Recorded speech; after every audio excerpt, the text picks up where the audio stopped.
Well, we're back on the show here. Greg Selber along with Jake Berry. And boy, isn't it the case sometimes that when you pull off something good, everyone else tries to horn in on the credit. Oh, yeah. That's all right. Hey, we know who's doing what to whom, baby. Yeah. That's what it's all about. All right, let's talk about San Benito because the Greyhounds, after a 10-win season, and we said it was their best in a decade. You remember when their best ever was? No, what? 1961. Really? Yeah, J.W. Helms from Childress. He led them to a state semifinals where they lost to Nederland. Really? Yeah, they'd been 10-2 in '57. So yeah, what I'm going to do this year is throw in a few little cracks from the past because I think people enjoy hearing it, but not when we're trying to talk about the 2016 Greyhounds. Quit bothering me with this history. Yeah, I mean, incredible. You know, you go on the road to Laredo, which is never an easy game. Oh, you get out the bus and you're like, oh man. Yeah, and they go in there in 47-21 victory. I mean, you know, that's a lopsided. Against a team that has won 10 games in a season like 4 or 5 times the last decade. I'll tell you what, some people say, well, United must be down. See, that's an old school mentality. To me, it's no. San Benito is still up. Yeah. Okay, you know, you watch United, they're probably going to win that district out there, although Del Rio won big early on this year. All right, so San Benito's got East Central. Here's another indication of a team playing competition, man. East Central's been in the playoffs the last several years. They beat San Marcos to death, 40-21. Let's see how the Greyhounds can do up there. Yeah. Or is it up there? No, it's down here. Okay, they're coming here. Yeah. They're coming here. I've got something for you, San Antonio. Yeah. Let's see. Hey, you know, that's the one thing about San Benito. Dan Gomez has done a masterful job of mixing up the offense there. I mean, you know, you saw the stuff they ran last year against McAllen Memorial when we thought that was going to be a lopsided McAllen Memorial victory. Not even close, man. That was a fun game. Yeah. And the funny thing is, you know, all this stuff about this year, and we're all rolling forward, man, adelante, but sometimes I can't help but think of the things that happened last year. Actually, sometimes I can't think about the things that happened in 1930, but I promise not to do that to you. All right, so San Benito, let's talk about some of the teams in its district now. Harlingen South, one of the ways you win a game, score first. Yes. They got out to a 7-0 lead. Alicea went in for a first of his 2 touchdowns. They're up 14-0 against McAllen. They ended up winning 21-14, so that's a pretty good lick, man. Yeah, and it's a big win for, you know, it's a new coach, Is it Coach Ricci or is it Rich? Let's go Ricci. Ricci, okay. All right. I don't know. We'll find out. I know that he just followed our Twitter account today. Oh, so, good. All right, well, welcome. So we'll find out how we pronounce your name. What else do you want, congratulations. Man? Yeah, I mean, you know, he's coming from a program that Westlake just based in George Grant, excuse me. Yeah, but so South did a good job. Brandon over there, Brandon Villarreal is a quarterback, and I saw him last year, and I was impressed, man, athletically. He had some injury problems, but no, that kid can play. Yeah. So let's see what South continues to do. They take on a PSJ Bears team that won a close one at the end against Donna North. So teams like PSGA, we're talking about Rivette in a minute. Hey, man, they already got a win under their belt. Yeah. The Bears scored 36 points. Almaguer apparently scored the winning touchdown after a snafu involving the opposing team's celebration penalty. That's the way to lose a game. When you score, take advantage. That's right. Don't do that, man, because, hey, don't give the team a chance to have you kick off from the popcorn stand, right? Hey, but you know what? They'll live and learn from that and score 33 points. So what do you expect out of South and the Bears?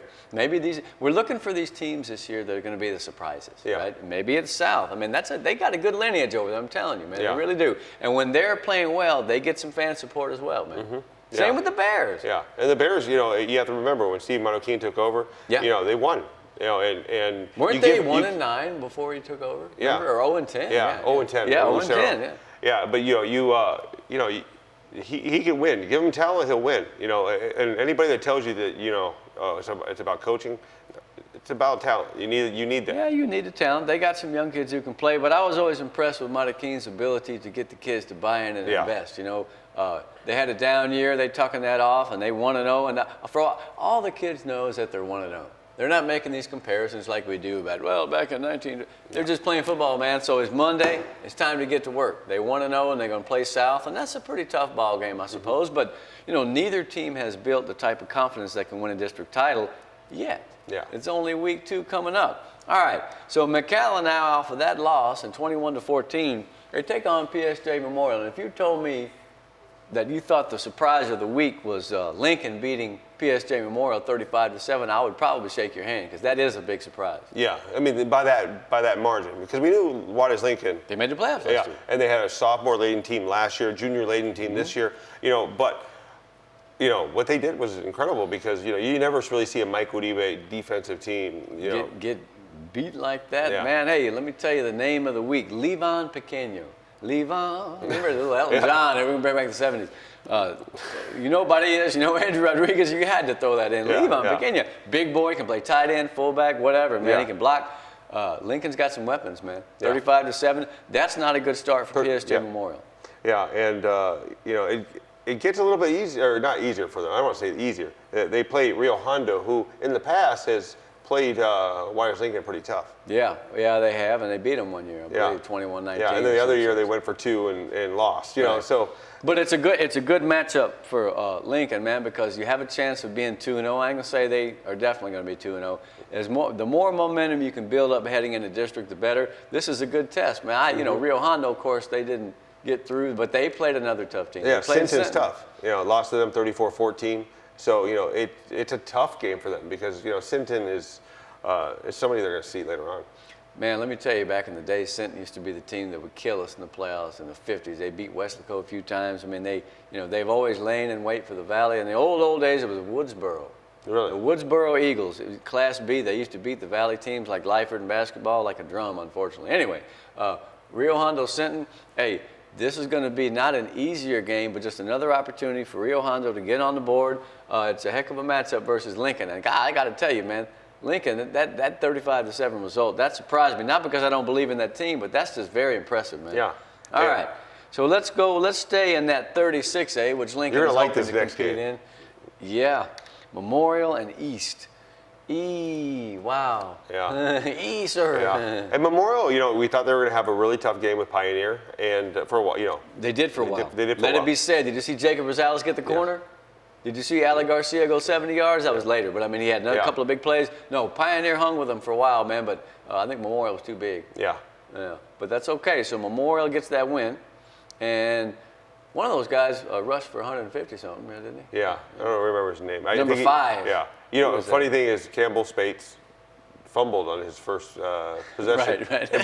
But then he picks it up and says, second possession. I think I'll score. Oh, that's so funny. You know, hey, so look, you make up for it and you keep going. Freshmen, man, they like kittens. Yeah. You know, you love them to death, and they're the funniest, cutest thing ever, and then they'll scratch the furniture. Yeah. That's just how freshmen do it, man. Yeah. They're going to fumble once, they go for a touchdown. But my man Mendes, Yeah. Emilio went bananas. Yeah. Did you see him run? The big boy can run, man. Yeah. I'm telling you, I've been telling everybody wants to talk about this back and that back. And I kept saying, don't forget about Emilio Mendes. This might be the year of the backs in this, you know, because, you know, notable backs. In that district, yeah. you're looking at a bunch of them already, Yeah. man. Barrias from Lincoln, Yeah. man. You know, Pena from Palmview. No, there's a lot of backs out there. I Yeah. haven't seen who Mission's guy is, but all right. So then, in Memorial and East, now East beat Sharyland 21-14. Anything that you want to note from that game? There were several things that I saw. East looked, East looked, I don't want to say dominant, but they looked like they could, they looked like they were methodically moving the ball. And you have a big boy at quarterback that basically, you want to run the QB keeper for the first down or the touchdown. It's pretty easy. Did, twice, right? Yeah. I'll tell you this, I think that East is its usual physical self. And even in the days when Sharyland was the best team down here, and I'm not saying they're bad now, they were never probably bigger, stronger, more physical than other teams. They were just faster. They were executing, and they were faster, and they were sharp as a tack. I think they still have that sharpness to an extent. I thought Alvarez, he made a play that reminded me of some of those quarterbacks from last year. Yeah. Remember, spinning and juking and scoring? So, I mean, they came on back, but, man, hey, East changed his numbers. Yeah. Did you notice that? What do you mean change that? Yeah, J.C. Vargas was 15 last year. Now he's 1. I see what you did there, J.C. Vargas. I see what you did, man. Okay, I got you. Yeah. And I predicted it. Yeah. Another bunch of guys have different numbers. Did you see Fabian Castro run? Mm-hmm. Zup. No, he's for real. He's good, man. And Coach Burgett, it just seems like he's just able to plug in another running back every year. Another running back, another all-purpose guy. Yeah. You know, he's just able to do it. They got athletes over there. Well, Fabian had a pretty good season last year. He had 500 or 600, I think. He's the guy now, and they got the quarterback back. And I thought they looked pretty strong, man. Ryan Rodriguez, the guy I was telling you about, 82. I think he's now 2 or 3. So, man, you crossed me up. I got to learn some new numbers. That's okay. Yeah. That's going to be a fun game. We're not going to predict a winner, but It's Memorial and East, that's a game of the week. And we should be out of there in about an hour and 10 minutes. Yeah. So, yeah. All right, what do we always say when two running teams play? One is going to be quick. Two, who hits the big pass? Yeah. East has been pretty good at that. Yeah. They'll hit the big pass every now and again. And anyway, I think JC caught 1 for 15, but he caught 3 from the other team. Dope! That guy's he's a candidate. That's all I can say. All right, now Sherryland will take on Edinburgh North. Edinburgh North had the lead on Brownsville Vets and let it get away. Brownsville Veterans, what's one way to win a game?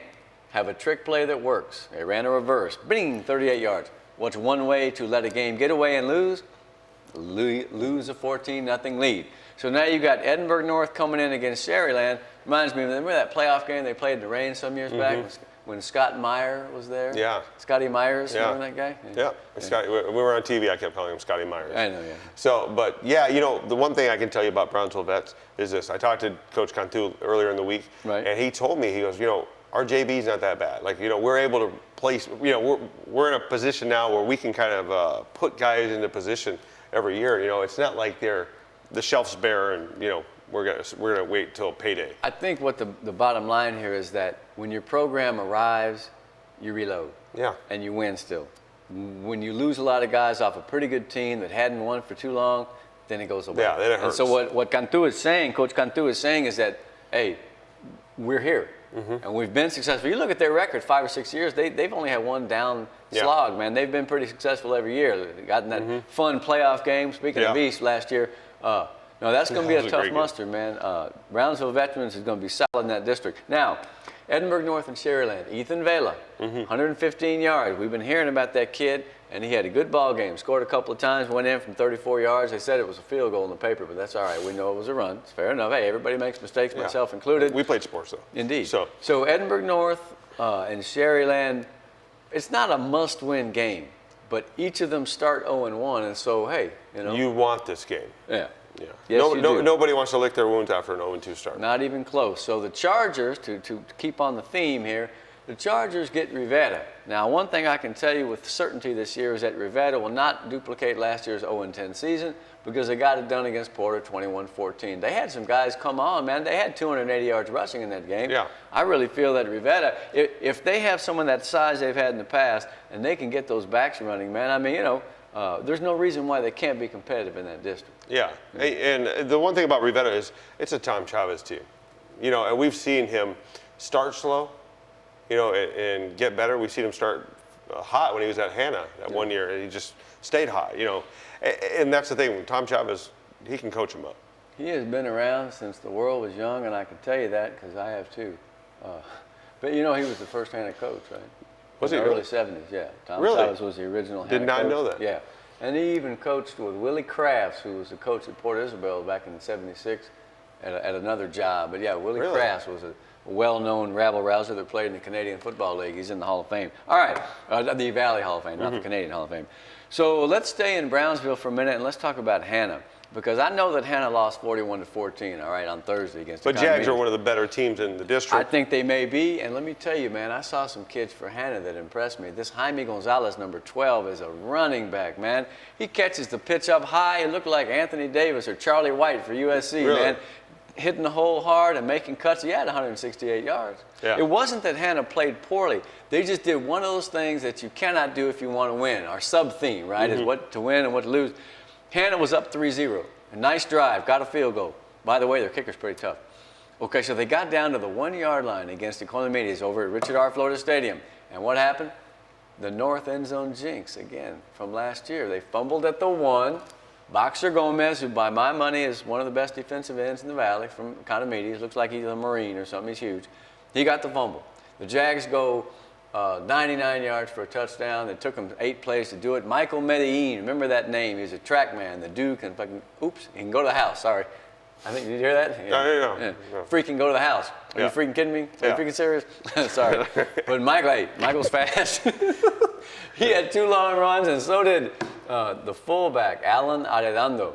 And those guys are the ones that, did you see the story in the paper about those 2 kids that are getting into Folklorico at Economedes? I thought that was a great story. And I don't have any sort of ill will toward any other people in the media. Some people say that I do, but I don't. I want everybody to do well. That story by Mario Argueta was great, man. It was a great little story. And both those kids are and learning their stuff. That was cool, man. That's the kind of stuff I like to read as a fan. Forget about the media. Anyway, those backs are fast. Economedes had 300 yards rushing, 41-14. But the point of the matter is, instead of being up 10-0, Hannah was all of a sudden down 7-3. Yeah. And when you're not yet a winning team and you give that away, man, the air goes out of the balloon. Especially on the road. I'm telling you, just stay out of that north end zone. Okay, so then I liked Jaime Gonzalez. There's another kid, Luis Lopez for Hannah, was hitting everybody in sight. I really was impressed with him. So Economedes scores a big win.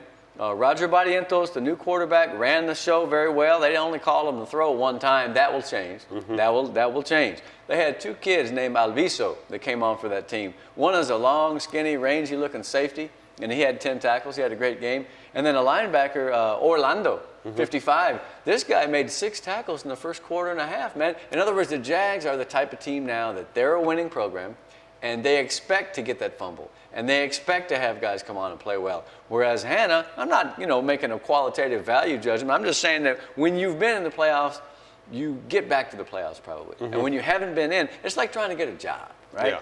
If you don't have a job, I tell my graduates at Penn Am, whatever they call it down the street, university or whatever, I tell them, hey, man, the hardest job is the first job. So the hardest win and the playoff trip is that first one. So if once you make it, you come to expect to make it, and all of a sudden you wake up 8 years later, and it's a winning program. Yeah. Right? All right, so Economedes plays Palmview. Now, I know Palmview's going to want to do a better job. They got beat pretty handily by Roma. Yeah, I think they're going to see a similar offense in the Jaguars because they're going to run, they're going to pound, they're going to throw when they have to. They're going to throw it to kind of tricky, not a trick, but when you're not expecting As a diversion. Well, I'll Yeah. tell you this: the only difference between them is how they line up. Economedes still running that slot T. And here's the thing: that thing surprises you. Arredondo's run was 62 yards up the middle, and he could have moonwalked 62 yards because nobody expected it was a trap. Yeah. You know who the offensive line coach for Economedes is? Who's that? His name is Roger Delgadillo.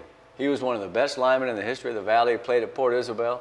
That guy, and he's still big, man, I'll tell you. And Roger has that way of looking at you like he's like, am I going to knock you down or what? I'm just kidding. But so he knows how to coach up offensive lines, obviously, because he was a great player. I think he went to play college. He was 280 in high school. Wow. So that offense is interesting because you don't have to kill somebody. Sometimes you don't have to kill somebody. You can take them out of the play, or you can trap them on the inside, or you can just shade. The days of drive blocking and everybody line up and hit the sled, that is not so much what people do anymore. There's a lot of zone blocking. There's a lot of angles. You don't need to get but a fit on a guy, and your back makes a cut, and boom, they go. And that trap is that way for Economedes. I see Roger Barrientos, a quarterback, can run the ball. He's athletic. Didn't do it in this ball game. I think he carried 2 times, but he will eventually run the ball, and there'll be multiple. So it's Palmview, and it's Economedes, and I would expect out there in La Jolla very much a closer game than Palmview gave Roma the first time, because after all, we're talking about a Palmview team that's been in the playoffs like 2 out of 3 last year. Okay? So, anything else as we end this segment? No, I think that's it. Okay. Onward we go.